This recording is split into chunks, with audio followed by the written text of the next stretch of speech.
अहिंसा तीर्थ प्रणेता, अहिंसा तीर्थ प्रणेता, जय जय हो भारत गौरव राष्ट्र संत प्रमुख सागर। स्वर्णिम स्वर्ण जयंती का अवसर ये महान है, मिलकर हम मनाएंगे गुरुवर देश की शान है प्रमुख सागर। जय हो गुरुवर प्रमुख सागर, जय हो गुरुवर।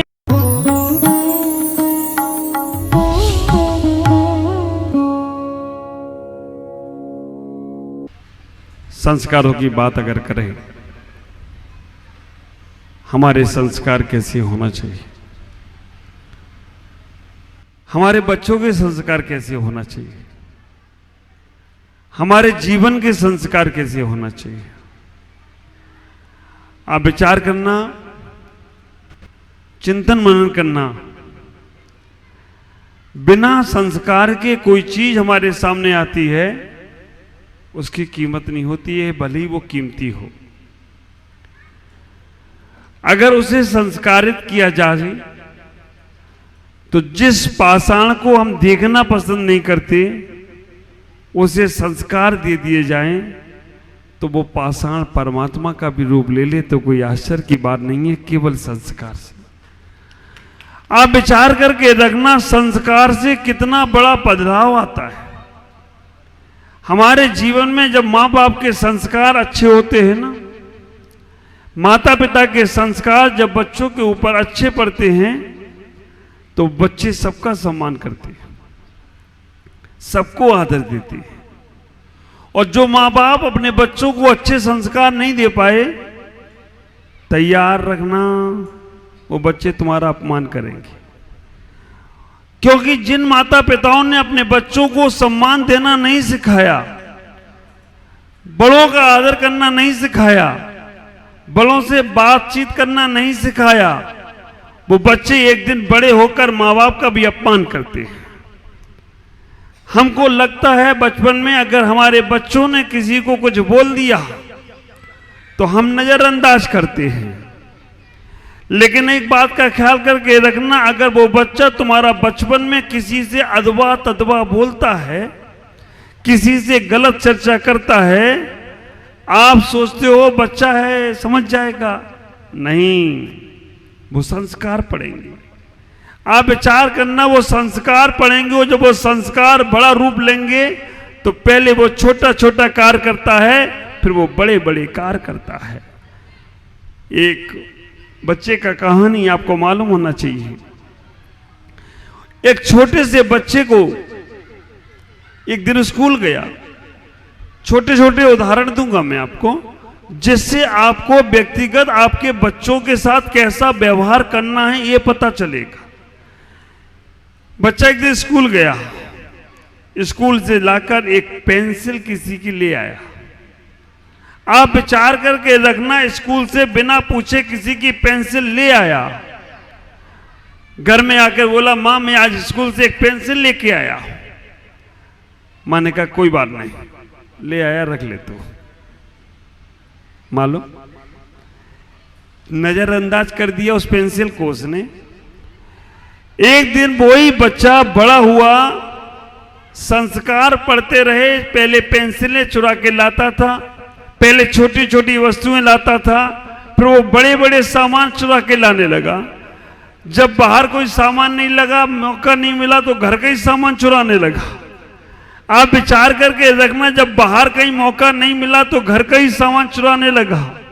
और जब वो चुराने में इतना माहिर हो गया, मोहल्ले वालों का सामान चुराने लगा, देश का सामान चुराने लगा। एक दिन उसको पकड़ में आ गया, पकड़ा गया, उसे फांसी की सजा सुनाई गई। उससे पूछा तेरी अंतिम इच्छा क्या है? मालूम है ना, उदाहरण सुना है ना आपने, लेकिन प्रैक्टिकल में ला रहे हो कि नहीं? उदाहरण सुना है आपने और आपको ये मालूम है कि आपने उस बच्चे ने कहा मेरी अंतिम इच्छा एक ही है कि मेरी मां से मुझे मिलना है, और अंतिम इच्छा एक ही है मेरी मां से मिलना है। और जब मां से मिला तो मां को उसने बहुत अपशब्द सुनाए, मां को बहुत बुरा भला कहा, कहीं कहीं तो लोग बोलते मां के ऊपर थूक भी दिया। मां के ऊपर इतना अपशब्द बोलने का प्रयास किया। जेलर सोच रहा था कि इसको तो मां से मिलना है, ये बहुत मातृ भक्ति वाला व्यक्ति होगा कि अंतिम में अपनी मां से मिलना चाहता है। लेकिन जब जेलर ने देखा ये अपने मां को इतना अपशब्द बोल रहा है, इतनी गालियां सुना रहा है, इतना कुछ बुरा भला बोल रहा है, विचार करके रखना। उससे पूछा तुम मां को इतना क्यों अपशब्द बोल रहे हो? मां की तो लोग पूजा करते हैं, मां की तो लोग भक्ति करते हैं, मां के लिए तो सब नौछावर होते हैं, मुझे तो यही लगा था कि तुम मां की सेवा के लिए बुलाए हो। उसने कहा आज मैं जिस मुकाम पे खड़ा हूं, आज मैं जहां खड़ा हुआ हूं, आज जहां पर मुझे फांसी की सजा हो रही है, इसकी जिम्मेदार ये मेरी मां है। आप विचार करना, इसकी जिम्मेदार ये मेरी मां है। अगर मैं पहली बार एक पेंसिल चुरा के लाया था, उस वक्त मेरी मां रोक देती तो मैं आज यहां तक नहीं पहुंचता। कहां के कहां मैं पढ़ लिख कर अफसर बन जाता। मेरी सारी की सारा जीवन इसने बर्बाद कर दिया। मैं आपसे कहना चाहता हूं, आप अपने बच्चों को इतना लाड़ प्यार मत देना, इतनी लायक मत बना देना कि वो तुम्हें नालायक घोषित कर दें। तुम बच्चों को थोड़ा परिश्रम भी करने देना। बच्चे गलती करें, बुरा माने तो मान जाएं, लेकिन उस वक्त संभालना है, क्योंकि तुम्हें बच्चों को नहीं संभालना, बच्चों के भविष्य को संभालना है। हाँ, और आप विचार करके रखना, छोटे बच्चे होते हैं वो अकल से नहीं समझते, वो नकल से समझते हैं। छोटे बच्चे जो होते हैं वो नकल से समझते हैं, बड़े युवा हो जाएं वो अकल से समझते हैं, और जो बुजुर्ग हो जाएं, मालूम बुजुर्ग है ना, वो नकल से भी नहीं समझते, अकल से भी नहीं समझते, वो केवल शकल से समझते। आप ख्याल करके रखना, बच्चे जो हैं वो नकल से समझेंगे, युवाओं को समझाना है तो अकल से समझेंगे, और बुजुर्गों को समझाना है तो शकल से समझेंगे। अगर ये नकल, अकल और शकल तीनों तुम्हें समझ में आ जाए ना, तो तुम्हारा जीवन सफल हो जाए। अब बच्चों को तुम बोलते हो और महाराज को ढोक लगाओ, ढोक लगाओ, ढोक लगाओ, और तुम खुद खड़े रहो। छोटा सा बच्चा है और तुम बच्चे से बोल रहे हो बेटा महाराज को ढोक लगाओ, ढोक लगाओ, ढोक लगाओ, तुम खड़े हो, और बच्चे ने कहीं गलत सुन लिया। हाँ, तुमने कहा ढोक लगाओ, बच्चे ने सुन लिया ठोक लगाओ, वो ठोक ही देगा महाराज को। आप विचार करके रखना, बच्चों को तुम बोलते हो ढोक लगाओ, और ढोक का गलत सुन लिया तो वो ठोक ही देगा। इसलिए बच्चों को ढोक लगवाना है, बच्चों को प्रणाम कराना है। आप प्रणाम करना सिखा दो तो विचार करके रखना, वो बच्चे भी प्रणाम करने लगे तो कोई आश्चर्य नहीं होगा। मैं एक ही बात कहता हूं, पत्थर मत फेंको पानी में, उसे और कोई भी पीता है। पत्थर मत फेंको पानी में, उसे और कोई भी पीता है। जीवन जीना है तो ऐसा जियो, तुम्हें देखकर और कोई भी जीता है। जीवन जीना है तो ऐसा जियो, तुम्हें देखकर कोई और भी जीता है। तुम्हारे ही संस्कार बच्चों के ऊपर आएंगे। अब विचार करना, संस्कार की धारा ऊपर से नीचे की ओर आती है। संस्कार जब भी आते हैं तो ऊपर से नीचे की ओर आते हैं। अगर आपके संस्कार अच्छे होंगे तो बच्चों के भी संस्कार अच्छे होंगे। और एक बात का ख्याल करके रखना, आप लोग जीवन में समझना, हमारे बच्चों के पास संस्कार कैसे आते हैं। छोटे छोटे से हमारे जीवन के उदाहरण देखो। एक माँ बाप ने अपने बच्चों को संस्कार दिए, अच्छे संस्कार, बेटा झूठ बोलना पाप है, झूठ बोलने से बहुत पाप लगता है ना। आप भी कहते हैं बच्चों को बेटा झूठ नहीं बोलना। जब बच्चा झूठ बोलता है ना तो आप क्या कहते हैं, झूठ नहीं बोलना, मेरे को झूठ पसंद नहीं। सब बोलते और खुद भी झूठ बोलते रहते हैं। आप विचार करके रखना, हम इतना कहते हैं कि मेरे को झूठ पसंद नहीं है और खुद भी झूठ बोलते हैं। उस पिता ने संस्कार दिए, बेटा झूठ नहीं बोलना, झूठ बोलने से पाप लगता है, नरक जाना पड़ता है ना। छोटे छोटे हम बच्चे थे तो हम लोग पोएम गाते थे, झूठ बोलना पाप है, नदी किनारे सांप है ना, ये सारे करते थे। पिता ने बोला झूठ बोलना पाप है। इतनी देर में ही देखा कि एक व्यक्ति सामने से आ रहा था।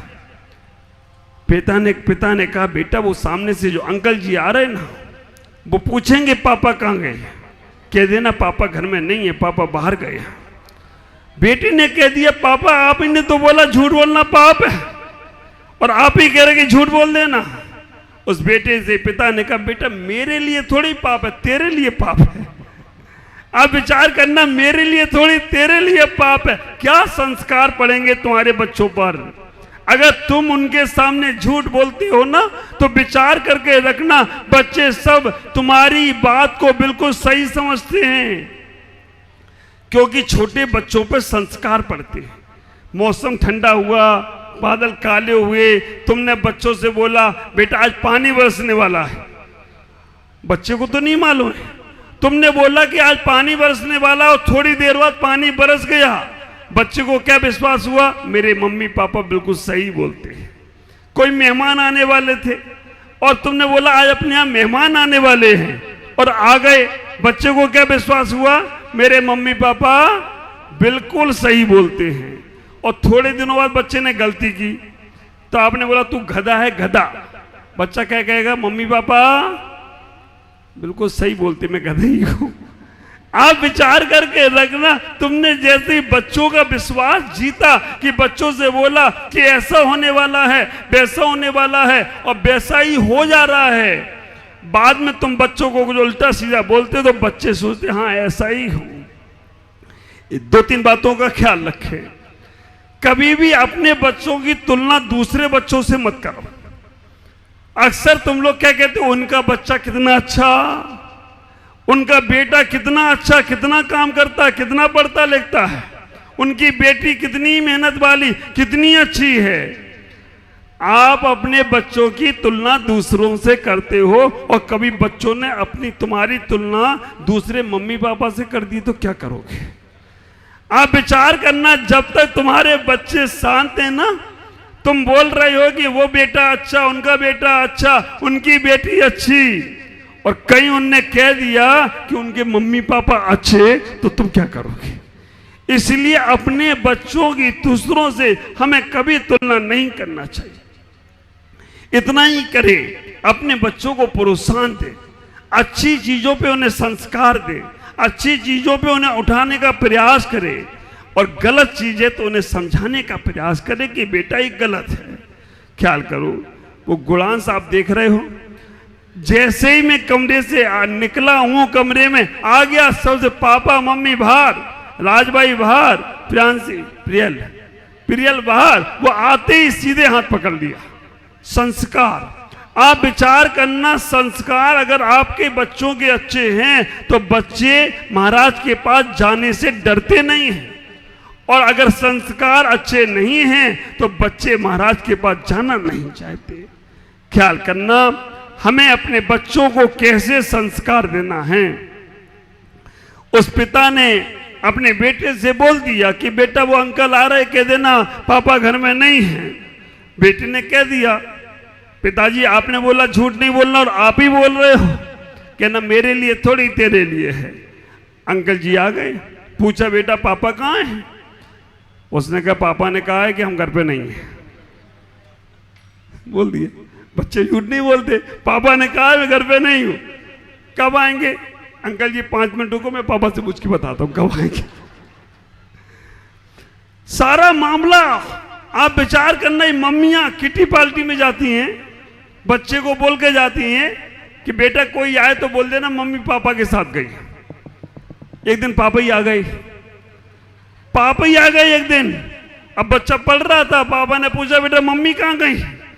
मम्मी बोली मैं पापा के साथ जा रही हूँ।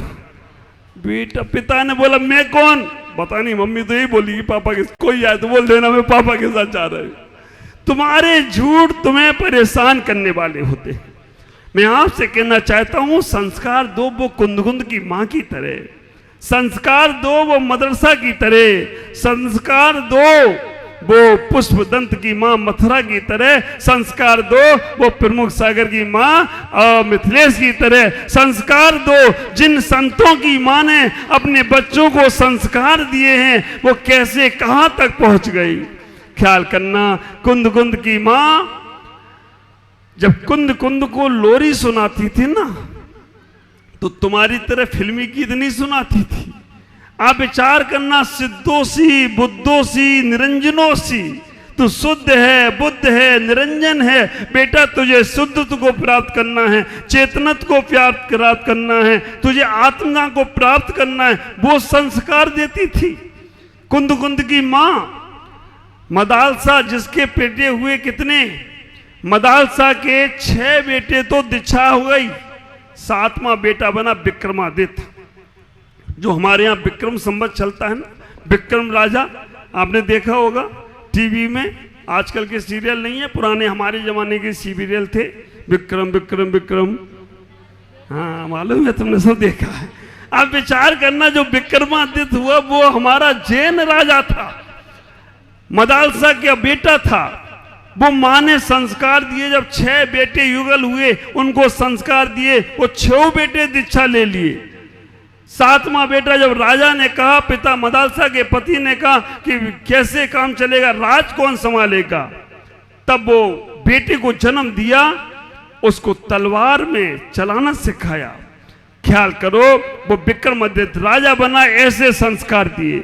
शकुंतला की मां ने 5 साल की उम्र में शेर के दांत गिनना सिखा दिया था। जीजाबाई, जिसने शिवाजी महाराज को ऐसा सिखाया, शिवाजी महाराज को जिसने औरंगजेब के हथकंडे छुड़वा दिए। ख्याल करो, हमारे पास ऐसा कहावतें हैं, इंग्लिश में कहावत है, 100 टीचर 1 मदर। 100 टीचर जो काम नहीं कर सकते हैं, वो एक मां संस्कार दे सकती है। 100 टीचरों का संस्कार एक मां। अगर ये माताएं हमारी समझ में आ जाएं, इनके पास वो बात आ जाए कि जिससे इनको अपने बच्चों को संस्कार, ख्याल करना, मां बनना अलग बात है, मां के गुण आना अलग बात है। पिता बनना बात अलग है, पिता के गुण आना बात अलग है। मां के गर्भ में जब आता है ना पुस्तक संस्कार, जब आप पढ़ेंगे, मां के गर्भ में जब बच्चा आता है, उसी वक्त से संस्कार उसके ऊपर पढ़ना शुरू हो जाते हैं। हमारे आचार्य ने आदि पुराण ग्रंथ के अंदर गर्भान्न की 53 क्रियाएं बताई। गर्भान्न की 53 क्रियाएं में उन्होंने सारी की सारी क्रियाएं, कब विवाह करना चाहिए, कब विवाह के बाद पुत्र प्राप्ति के लिए कब संपर्क करना चाहिए। और आप विचार करके रखना, आजकल तुम्हारी जो समस्याएं हैं, वैसे अब वो समस्याएं खत्म हो गई कि बेटी बेटी हो रही है, बेटा नहीं हो रहा है। अब बेटी को कौन पूछे। ख्याल करना, वो भी हमारे आचार्यों ने आयुर्वेदिक आदि ग्रंथों में बोल दिया, मैंने संस्कार में दिया। बेटी होती है तो बेटे के कैसे संस्कार होना चाहिए।